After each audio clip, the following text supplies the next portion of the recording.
في السنه الجديده بما ان كان اول يوم في السنه الجديده ده كان اخر يوم في امتحان التشريح؟ عامة يعني عامه. احب اقول ان انا ان شاء الله يعني اتمنى تبقى السنه الجايه سنه مختلفه غير اللي فاتت خالص، واتمنى ان اكون يبقى في انجاز اكتر من كده، وتكون الدقيقه محسوبه، يعني ما اكونش يعني ما اجيش على اخر 2013 واندم زي زي طب وايه رايك في امتحان التشريح بتاع النهارده؟ الامتحان نفسه ولا الماده؟ الماده عامه استفدت منها ايه؟ لا الماده الحقيقه يعني علمتني ان انا ازاي ارسم العظم، بس ما اتعلمتش قوي الصراحه. انا هو يعني كنت اتمنى يبقى دكتور بيبقى رسيم اكتر، هو جايبين لنا دكتور من طب الصراحه. الله اكبر. النهارده احنا طلاب باعدادي ديكور كان عندنا امتحان تشريح. احنا كلنا قبل ما يجي الامتحان يعني كنا مقلقين ان احنا ما كناش متعودين على الماده دي، استني بعمل لقاء صعب. كنا حاسين ان هي صعبه، بس الدكتور يعني الحمد لله حب يكافئنا يعني، وهديه عيد راس السنه، والامتحان جه سهل وكلنا حلينا حلو الحمد لله. انا كنت نقلت الامتحان كله من يوسف. يعني ما كان في تعاون جوه اللجنه؟ لا هو انا عملت مخاطرات يعني عشان خاطر اعرف اوصل يعني انا اول ما دخلت قالوا لي لا ما تقعدش في البنج دوت، تقعد في البنج التاني، فبقيت بقى كل شويه عمال اعمل كده. فاهم انت؟ عامل ازاي؟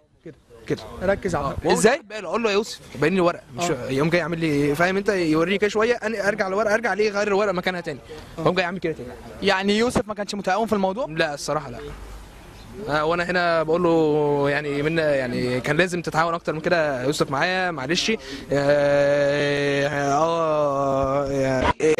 الخلاف في الود في لجنه وبتاع، بس يعني اخوك اللي برضه كان المفروض تساعدني وبتاع. كان في معلش انا عايز اقول حاجه، هو فضل واحده كانت قاعده جنبه عني. فضل واحده قاعده جنبه بيغششها عني.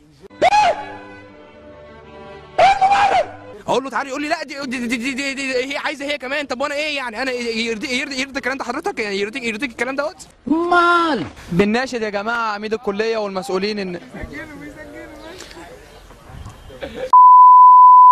يعني حضرتك تناشد عميد الكليه تقول له ايه؟ انا اقول له ايه؟ لم بتوعك دول. انا ما ينفعش اطلع موبايل واغش منه وواحد يقول لي لا. دي حريه يعني. الله، مش مذاكر اسقط؟ لا طبعا. قول لي بس، استنى قول لي اسقط. ما يرضناش. خلاص اطلع الموبايل يسيبوني يغش. استفدت ايه من الماده دي؟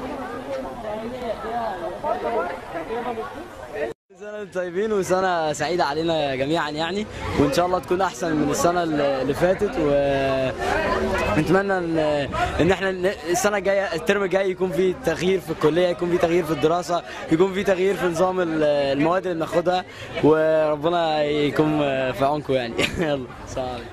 تحبي تقولي ايه بمناسبة السنة الجديدة؟ احب اقول لكل زمايلي وكل الكلية كل سنة وانتم طيبين، ويا رب السنة دي تكون سنة احلى علينا كلنا، ونجيب كلنا تقديرات كويسة. وطبعا مادة التشريح النهارده كانت حلوة قوي. انا مادة التشريح الحمد لله عدت يعني، الحمد لله. يعني ايه يعني؟ استفدت ايه من دراسة التشريح؟ والله انا لغايه دلوقتي نفسي اعرف احنا بندرس تشريح ليه. والله. بمناسبة السنة الجديدة تحب تقول ايه؟ حسبي الله ونعم الوكيل. هابي نيو يير. تحب تقول ايه بمناسبة السنة الجديدة؟ والله احب اقول منه لله دكتور بتاع، والمفروض يعني ان هو يعمل معانا واجب ويدينا درجات عدله، بس هو الحقيقه رافض كل حاجه، وما ينفعش كده، ما يصحش كده يعني. لا دي قله ادب وسفاله، وانا ممكن اضربك بالجزمه. ايه رايك في مادة التشريح؟ ايه دي علينا؟